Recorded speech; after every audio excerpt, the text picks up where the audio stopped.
President Trump ఎప్పుడు ఏం మాట్లాడతారో ఏం చేస్తారో అంచనా వేయటం చాలా కష్టం. అందుకే ఆయన్ని అన్ప్రెడిక్టబుల్ ప్రెసిడెంట్ అని అంటారు. తాజాగా తన రక్షణ మంత్రి హెగ్జిత్ మీద సంచలన వ్యాఖ్యలు చేశారు. అసలు అమెరికాను ఇరాన్తో యుద్ధానికి దించిందే ఆయన అన్నట్లు మాట్లాడారు. యుద్ధం బాధ్యతను హెగ్జిత్ మీద వేసి తాను తప్పించుకున్నాడు.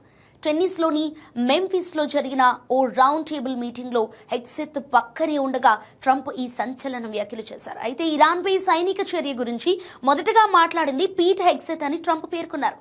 పీట్ దీనిపై మొదట మాట్లాడింది మీరే అని నేను అనుకుంటున్నాను. ఇరాన్ దగ్గర అణ్వ ఆయుధాలు ఉండకూడదు కాబట్టి దాడి చేసేద్దామని మీరే అన్నారని ట్రంప్ వ్యాఖ్యానించారు. ఫిబ్రవరి 28న ప్రారంభమైన ఈ యుద్ధం ఇప్పుడు 4వ వారంలోకి ప్రవేశించింది. యుద్ధం వల్ల ఆర్థిక రాజకీయ ఒత్తిడి పెరుగుతున్న తరుణంలో ట్రంప్ ఈ విధంగా బాధ్యతను తన సలహాదారులపైకి నెడుతున్నట్లు విశ్లేషకులు భావిస్తున్నారు. అలాగే ట్రంప్ అడ్మినిస్ట్రేషన్లోని ఈ యుద్ధంపై అంతర్గత విభేదాలున్నాయని ఇప్పటికీ చర్చ జరుగుతోంది. ముఖ్యంగా ఉపాధ్యక్షుడు జేడీ వాన్స్ ఈ యుద్ధం పట్ల అంత ఆసక్తిగా లేరు. కానీ హెగ్జిత్ వంటి వారు దీనిని గట్టిగా సమర్థించారని ట్రంప్ స్పష్టం చేశారు. కాగా ట్రంప్ వ్యాఖ్యలపై పీట్ హెగ్జిత్ ఇప్పటి వరకు అధికారికంగా స్పందించలేదు. అయితే గతంలో ఆయన మేమీ యుద్ధాన్ని ప్రారంభించలేదు, కానీ మేమే దీనిని ముగిస్తామని గట్టిగా వాదించారు. ప్రజెంట్ అయితే అమెరికా ఇరాన్లోని ఇంధన కేంద్రాలపై బాంబు దాడులను 5 రోజుల పాటు తాత్కాలికంగా నిలిపివేసింది. ఇక చర్చల కోసం ఇరాన్ నుంచి ఫోన్ వచ్చిందని ట్రంప్ పేర్కొనగా ఇరాన్ మాత్రం ఆ వార్తలను తోసిపుచ్చింది.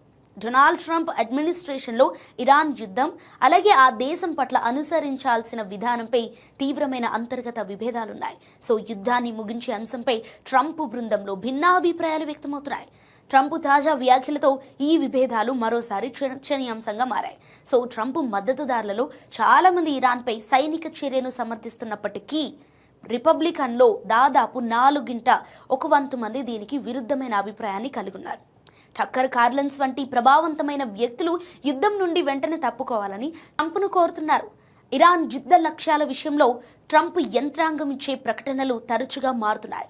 సో ట్రంప్ ఒకవైపు యుద్ధం దాదాపు ముగిసిందని లేదా గెలిచామని చెబుతుండగా ఇక మరోవైపు పనిని పూర్తి చేయాల్సిందని కూడా వ్యాఖ్యానిస్తున్నారు.